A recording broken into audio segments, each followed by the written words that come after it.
The house, my man. Good to see you. Good to see you. All right, guys, let's start out with this first story. Huge story here, guys. A Wakanda show is in the works for Disney Plus, you all. Now, this is going to be incredible. Actually, Ryan Coogler signed a 5-year exclusive Disney Plus deal to produce shows for Disney Plus, and this first one is going to be an exclusive Wakanda drama TV show.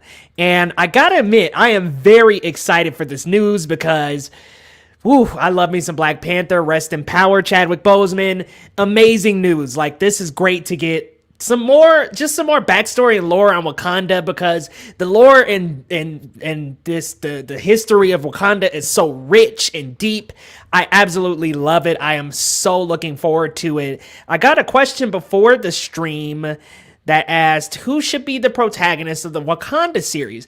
And what I'm hoping they do is actually make every single episode focus on a different character. Shuri, the Queen, also M'Baku, some of the other tribes, Daniel Kaluuya's character, Okoye. I would love if every single episode focused on a specific character and what they're going through all of this. I mean, however they handled T'Challa and what they're going to do with Black Panther 2, whether that's a death or I would assume it would end up being a death, in my opinion. I'm not entirely sure how they're going to handle that because they're not recasting. So I'm assuming they're going to do a death of the character. And it would be cool just to see how they all handle what happens after Black Panther 2. Maybe even Killmonger, since there's rumors of him coming back and Michael B. Jordan said he's more than interested. I'm curious to know what they do in Black Panther 2 since there won't be a T'Challa. This will be good, even though Boseman won't be in it. Yeah, I mean, rest in power. We wish that we could have Chadwick Boseman in it. Let's be real. I would move to Wakanda right now if it were real. Amen, geekicidal tendencies. I would absolutely love to move.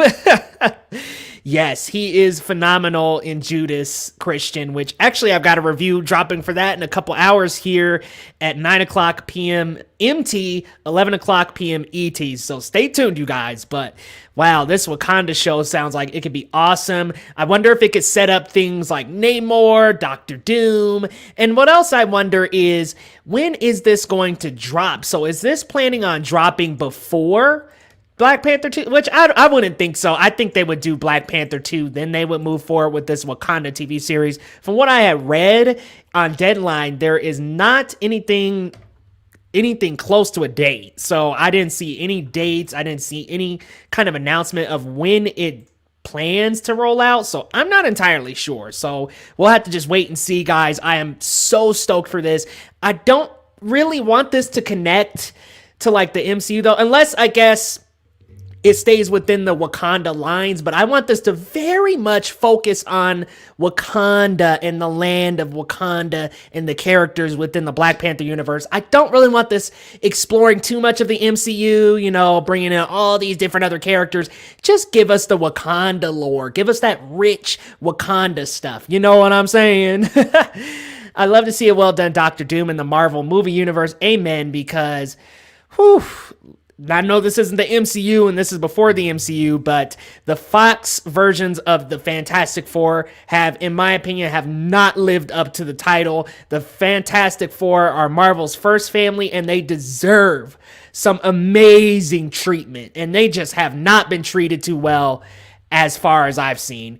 Andrew Lincoln as Dr. Doom. That's an interesting one. I really want Nikolaj Coster-Waldau, who plays Jaime Lannister in Game of Thrones. I really want him to be Dr. Doom. I think that he would bring that very sinister, very creepy vibe to the role, very sneaky and very just cunning, and just somebody that can match Reed Richards, which I am all for Lakeith Stanfield being Reed Richards. I mean, I just think he's a perfect actor. I think this guy has so much range. He is one of my favorites right now. I know that's a lot of weight to say he's a perfect actor. We all make mistakes, but I just think he's such a great actor right now. He is killing it, like just a talented man.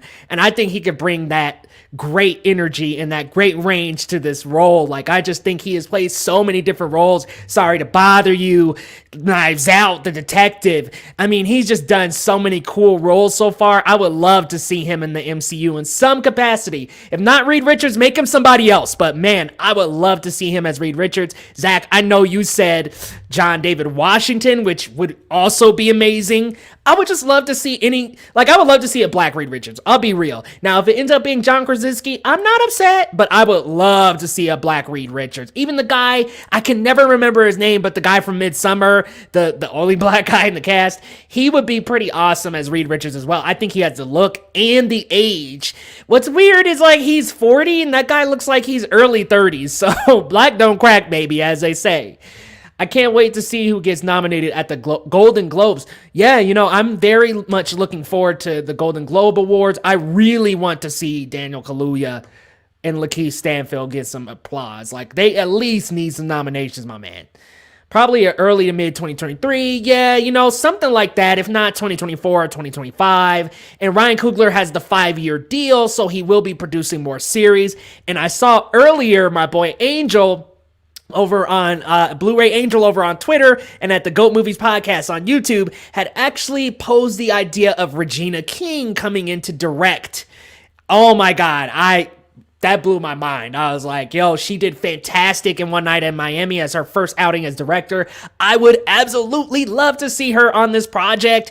Regina King would be a perfect director for the Black Panther Wakanda series. Oh my gosh, I wish. Get Out, yeah. Daniel Kaluuya. Hot take, I didn't like Midsummer. I've seen some people that really didn't care for Midsummer. How did you feel about Hereditary? Because I've seen this cohort of people that loved Hereditary, didn't like Midsummer, and then vice versa. Personally, I love both of the movies. I like Ari Aster a lot as a director, and I hope he does more. Hey, what's going on, Raker? Man, you guys, Raker 8, he has been on the channel since I was down at 300 subscribers, 200 subscribers. Raker, you have really stuck around, my friend. So thank you so very much for always popping in, hanging out, coming to chat. Man, it is so good to see you, Raker.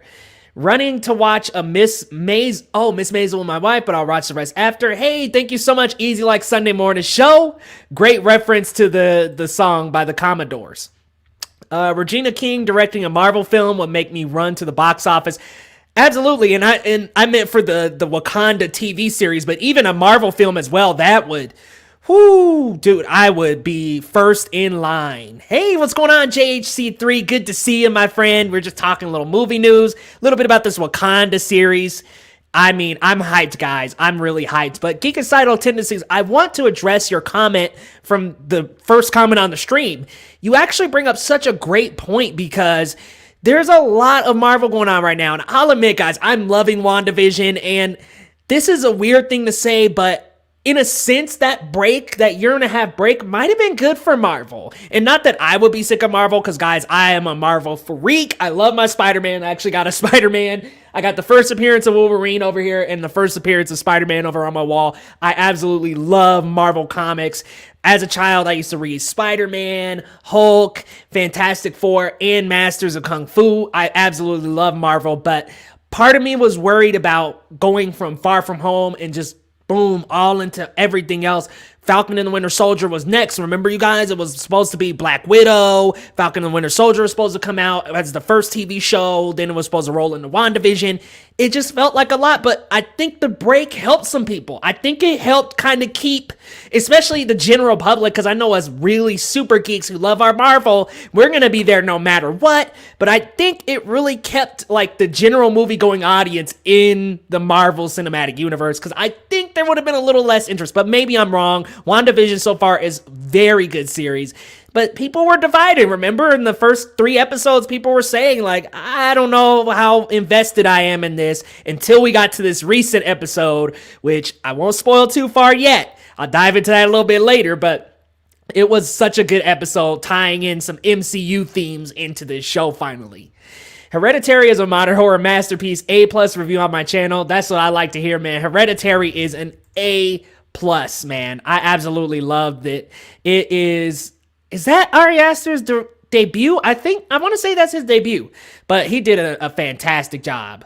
Unlimited possibilities. Wakanda as a series just feels good and positive. I agree. And I like that it's a drama series. So it sounds to me like it's going to really dive into characters and it's going to be very dialogue driven. You know, I want this to really expand on the characters of Wakanda that we've got so far and even introduce some new characters.